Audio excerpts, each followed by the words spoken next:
Chapter 26, fiscal policy. So when we're talking about fiscal policy, we're talking about government using taxation to correct or to manipulate the economy. So let's go down.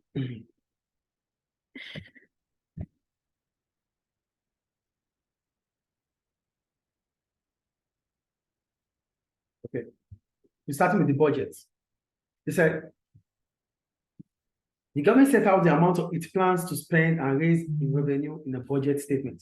So a budget is a financial plan. Yes. So government sets budget. Whenever they set out budget, they are talking about, they are stating out the amount they're about to spend or the amount they are expecting to make in terms of revenue through taxes. Yes.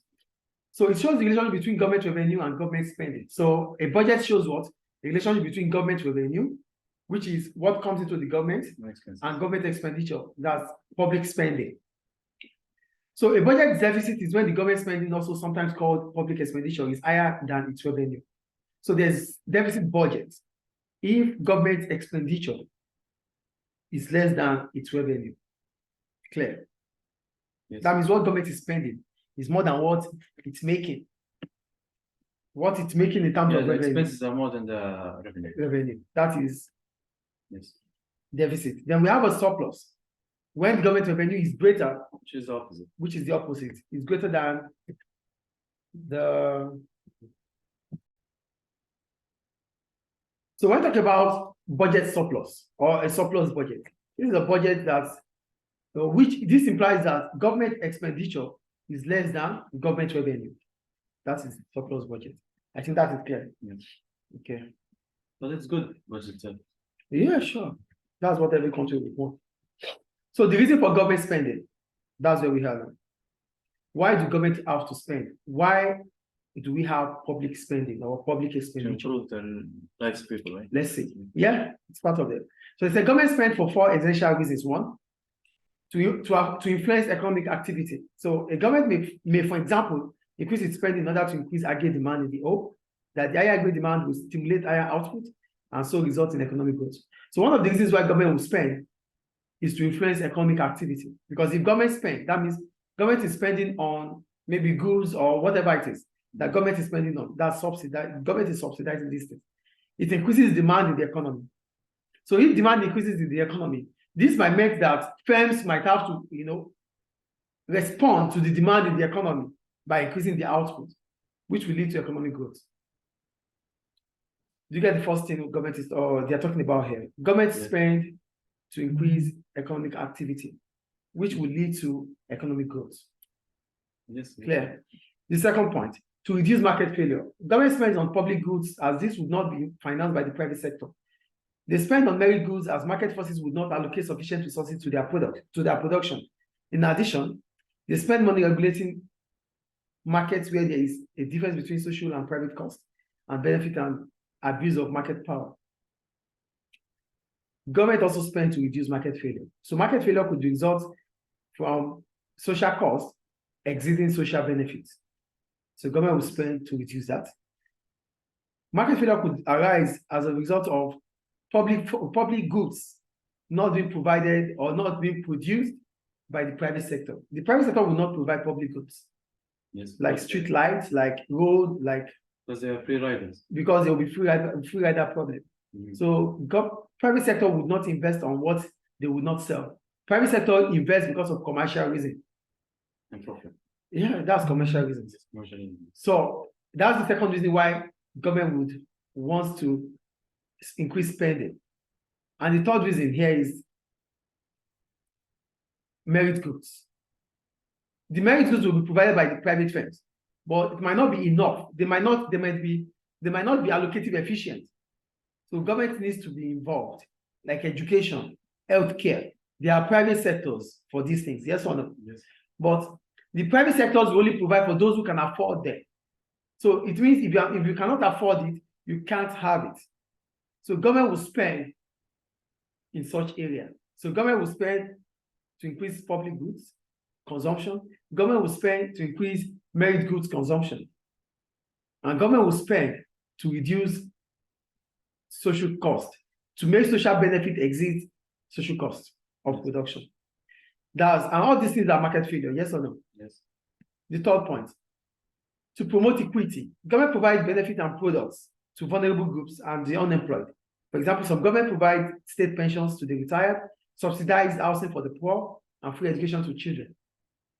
So government try to promote equity by reducing the gap between the rich and the poor, by ensuring that those that are poor, those that are vulnerable, are able to have access to those things that the wealthy people can have access to. Is it clear? Yes. To pay interest on national debt. So if the government has borrowed in the past to finance a gap between its spending and its tax revenue, it will have to pay interest on those loans. So government have to pay interest too. So government have to spend. When government takes loans from maybe IMF or whatever, or from other countries, they have to pay interest on, they have to service the loan. Yes, yes. So that is part of government spending. Or bring It's an expenditure. Imports. Imports. Yeah, one of them. Spending on imports. Bring That's imports, yeah. No, that is still part of Fair. influence economic activity. Here we're talking about national debt. Yes, yes, I get now. National debt means loans that you've taken from other countries or from IMF that you have to pay. Okay. Government spending can be powerful government measure. This is because the multiplier effect, whereby an initial increase in spending will eventually cause a greater increase in aggregate demand. So, when government spend, it will bring about multiplier effect, which is what? Spending will increase the aggregate demand. That's what multiplier effect is. Spending will increase the aggregate demand. Yes, I think that is clear. Yes. So we go down.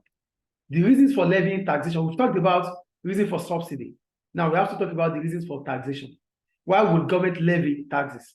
Why would government impose taxes? Most people think that taxes are used to raise revenue for government expenditure. This is indeed a key aim of taxation. And in a number of countries, tax revenue is the main source of government revenue.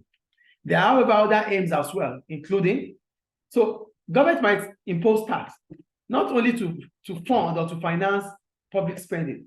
There are other reasons why government would increase taxes. That is the point they are giving us here. So the first one is to redistribute income from the rich to the poor. So if government wants to reduce the gap between the rich and the poor, government might increase taxes, maybe progressive tax. But sometimes rich people will leave the country that is based. Yes. Like, for example, in UK, that's why we say government will prioritize. 55% taxation. You have like 1,000 to get like 450 disposable income.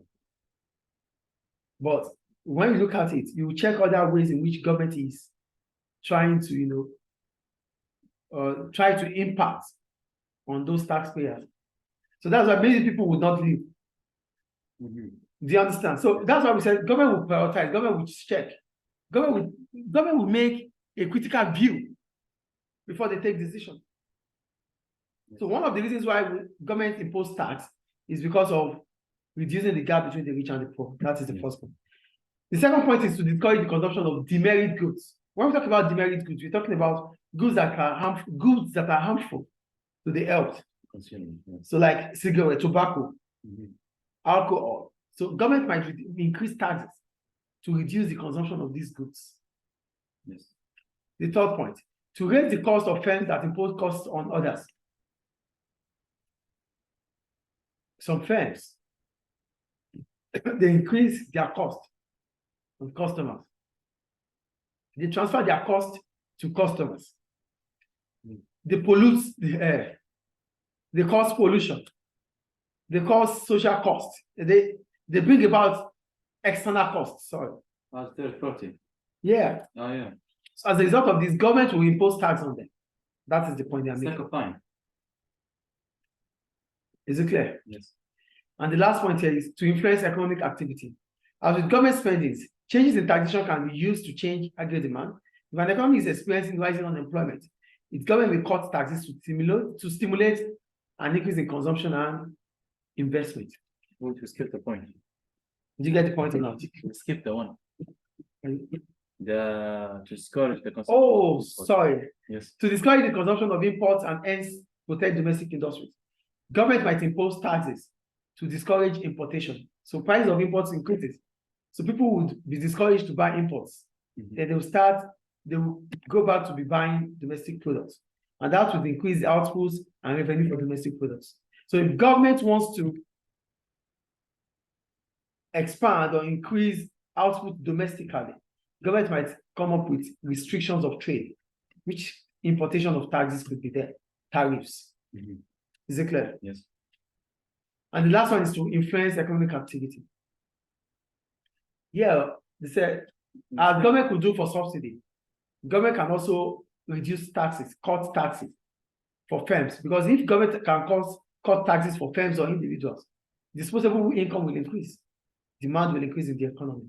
If government can cut taxes for firms, cost of production for firms will reduce, output will increase. So government can use taxes to correct or market failure. Is it clear? Yes. So we go, yes? In Libya, we don't have this tax. We don't have taxes, right? One way or the other, we pay taxes. We pay for the visa, we pay all these things. That's all. But the economy is not good.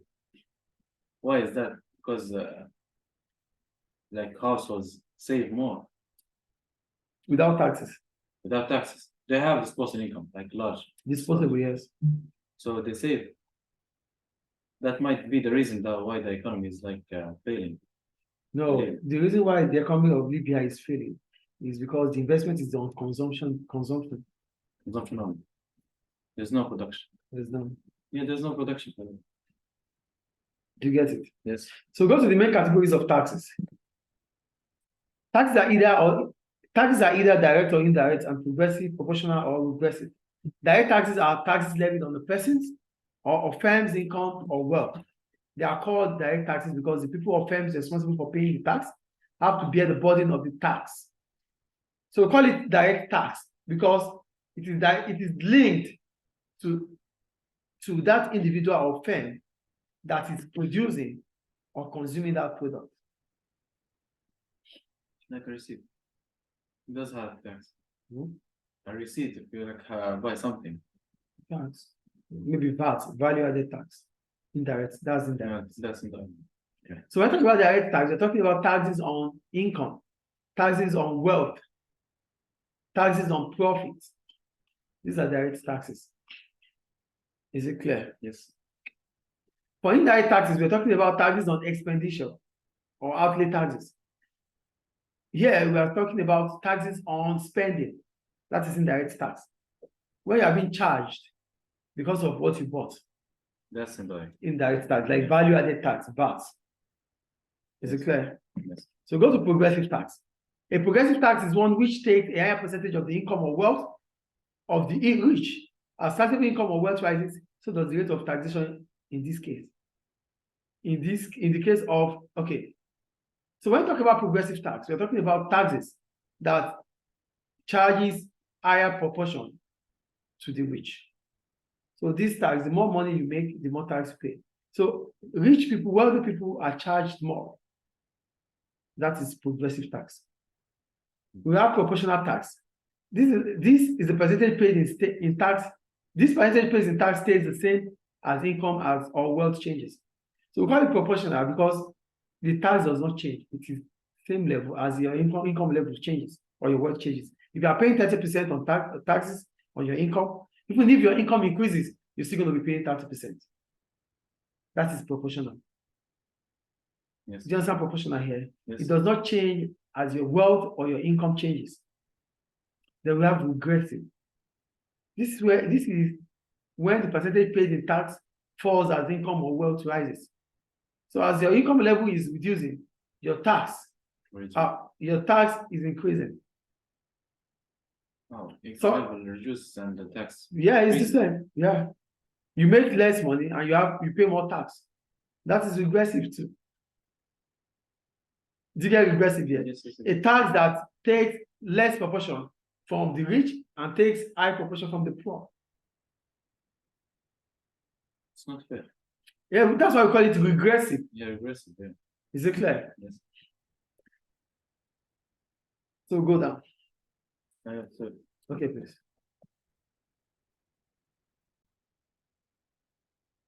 So we go to the main types of taxes. So we have the type of taxes. The type of taxes imposed vary from country to country. There are some taxes, however, which are levied in most countries. Among the most common types of direct taxes are income tax. We talk about income tax. This is the tax on income that people receive from their employment and investment income. So people are given a tax allowance, which is an amount of income that earned free of tax. Income above this level is referred to as taxable income. So It's like insurance, right? what? Insurance. No. Insurance is Insurance is a policy. Insurance is for, it's private. We're talking about government here. it's government. So there's income tax, which is what taxes on your income or your income investment. That means investment income, what you invested on, like your business, especially for sole trader. Are you with me? So what they are saying is there's always sometimes they give tax allowance. Tax allowance means that within certain range of your income, if you are within that range, you won't be paying tax. So if government might say from 3,000 dinars above, you have to pay taxes. So that means you don't have tax allowance. Do you understand what they're talking about here, please? Yes. Okay. So above 3,000 are taxable income. Clear? Is it like getting more and more percentage, or it's the same percentage? There's tax allowance, which means government stating, government putting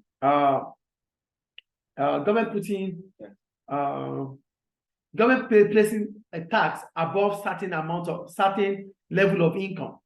Yes. So government might say, okay, if you are earning 3,000 below, you will not be paying tax. That means you have free tax or tax allowance. Yes. What do you want to say? I want to say above 3,000. Is it by the same percentage, or it's going by the? No, it will depend. These are government policy. That's why they say taxes imposed vary from country to country. So, but what we have to know here is that there's tax-free and there's taxable income. So tax-free means that government, you are below the limit, or you are below the taxable income. You are below the taxable income. Yes. That is what tax-free is. Then if it's taxable income, it means you are within the line of paying tax. Your level of income warrants you to pay tax. Yes, yes. So go to corporation tax, which is referred to as tax on the profit for firms. The profit paid by firms on the taxes paid by firms on the profit they make. That is corporation tax. Is it clear? Yes. Then we have the capital gain tax. This is a tax on the profit made on assets when they are sold for a higher price than what they were bought for. You know, in footballers, they talk about capital gain, yes or no? Yes. Those things are going to be the vibration. Okay. When we talk about capital gain tax, here we're talking about footballers. They say they make capital gain, right? They say, oh, it's a capital gain. You bought a player for 30 million. You are selling it for 70 million. That's a capital gain of 40 million. That's what they are talking about. So when you buy an asset, when you are able to sell an asset above its cost price, that is capital gain tax. Then you pay tax on that. It's called capital gain tax. Taxes charged on assets sold above their real value. Yes, I get it. So these are the type of taxes there. We have inheritance tax. This is a tax on wealth above a certain amount, which is passed on to other people when the person dies. So inheritance tax are taxes you pay based on what you inherit. Do you understand? You inherit here. Yes. Okay. So your inheritance. Yeah, you pay taxes on it. It's a direct tax too. So now we go to indirect taxes. So for indirect taxes, we have a sales tax, which is imposed when products are sold. These are what we call value-added tax or general sales tax. I just said it before, a value-added tax. These are taxes charged on goods that are sold. When you get a receipt, yes, you will see VAT there. Like when I got my Turkish visa, yes, no, when I got my visa, yeah, when I got my Turkish visa, I had to pay tax. Yes. When I got my tickets from Airway, Libyan Airway, there's a spot there for VAT that I have to pay. Do you understand that? Yes. Excise duty that are taxes charged on certain domestically produced goods, most commonly on alcoholic, drinks, petrol, and tobacco. They are charged in addition to VAT. Then we have the excise duty. For excise duty, these are taxes charged on goods that are produced in the country, not on the goods that are not on the profit you make. Goods that are produced in the country, taxes charged on them are called excise duties. Yes. Is it clear? Yes. Then we have custom duties. These are taxes on imports. When I wanted to send the phone to my brother in Nigeria, I have to pay import duties, custom duties, sorry. Even cars. Like cars, for example. That's what we call custom duties. Yes. Is it clear? Yes. A license will be needed to use a range of products, including the television and the car. So you might need to take license, you might need to have like the driver's license. In the UK, that's a lot in television. Yeah, I get that. So it's more like you are paying certain amounts to government to have access to those things. Yes. Is it clear? So local taxes, they said most taxes are levied on a national basis, but some are levied on a local basis. So local taxes are used to pay for local services such as education, fire services, libraries, roads, and refuse collection. There are two main types of local taxes. One is based on the property of local firms, and the other is based largely on the value of household property. In a number of countries, business rates are levied on local firms. The government collects the revenue and then distributes it to local authorities on the basis of the number of people living in each area. Council tax is based on the value of the people's housing and the expenditure of each council. It is collected directly by the local authority. Some countries also use local sales tax. So we have local taxes, which are based on the locality where we have the municipality. So they might take taxes on local schools. They might take taxes on local businesses. Yes. So when government takes these taxes, when government takes these taxes, they use it to develop the local area. That is the point there. Yes. Is it clear? So we stop here for now. Yeah.